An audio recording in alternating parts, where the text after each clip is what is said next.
my name is Jace. I am 62 years old and I have learned that betrayal doesn't always come from enemies. Sometimes it comes wrapped in smiles, disguised as concern, and spoken in the soft voices of your own children. It was a Tuesday evening when my phone rang. Dad, Lily's voice sparkled through the speaker. We bought you a ticket. A ticket? For what? I asked, half laughing. You'll see, my son Mark chimed in. It's a surprise. A surprise?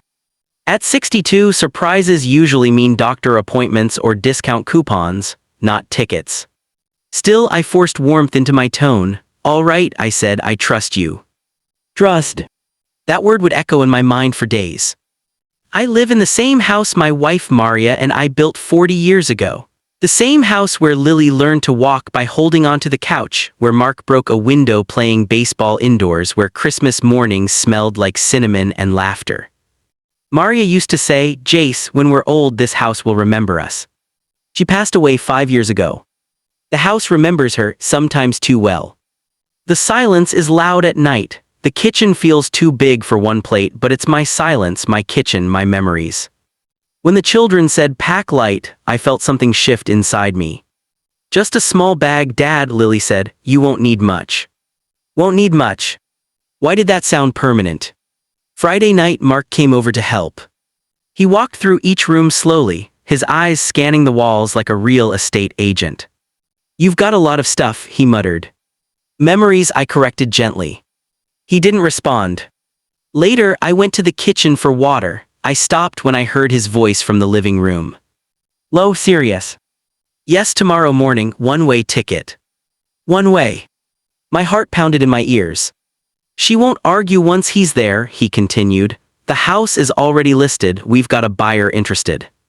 The house is already listed. I couldn't breathe. He'll adjust, Mark said. It's for his own good. Clearwater Pines is nice. Clearwater Pines. A retirement facility. They weren't sending me on vacation. They were sending me away. And selling my house. Without telling me. Without asking me. That night I sat in the dark bedroom Maria and I once shared.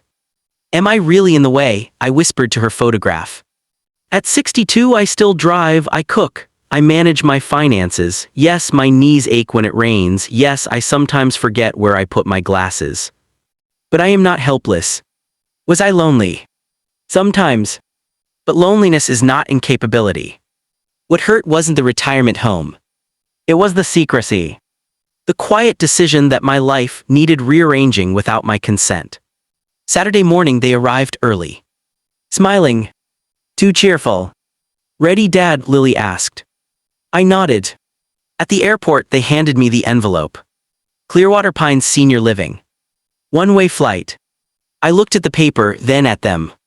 You already listed the house, I said calmly. Their smiles disappeared. Mark swallowed. Dad. I heard you last night. Silence fell between us like shattered glass. Lily's eyes filled instantly. We were going to tell you. When? I asked gently, after I unpacked. Mark ran a hand through his hair. You can't live alone forever. And you decided that day was today. He looked frustrated. We worry about you. Then visit me, I replied. Call me, ask me what I need, don't erase me. People walked past us dragging suitcases. Announcements echoed overhead. My entire life felt like it was hanging in the air between gate 14 and gate 15. I'm not boarding that plane, I said quietly. Mark stiffened. The house is in our names too, Dad. I know, I said. I pulled out a folder. And I spoke to my lawyer yesterday. Both of them froze. The majority ownership is still mine. No sale happens without my signature. Shock, guilt, fear. I raised you to be kind, I continued, not efficient. Lily broke down crying. We thought we were helping. I softened.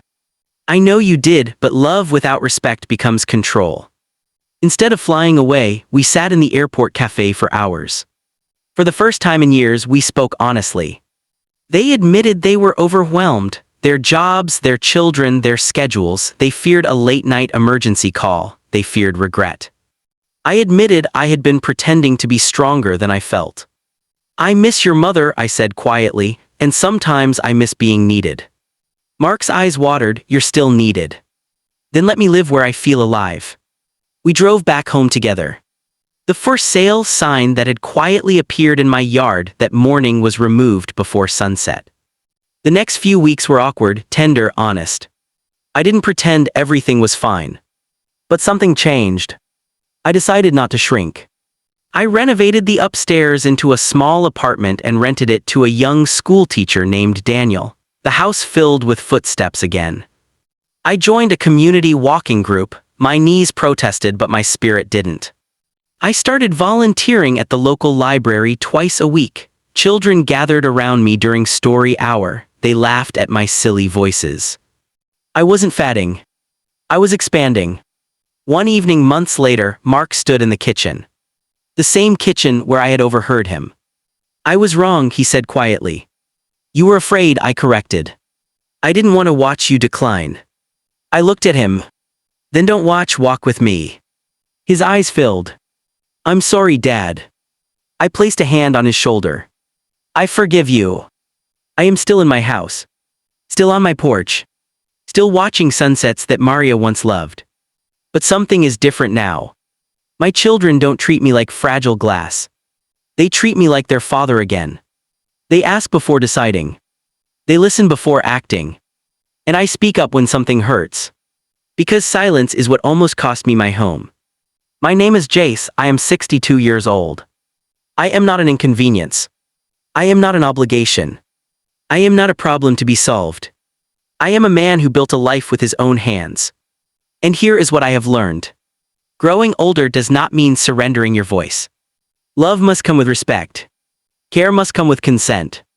And no one, no matter how well-meaning, has the right to give you a one-way ticket out of your own life. Moral of the story. True love listens. True family includes you in the decision. And dignity is not something you outgrow with age, it is something you defend.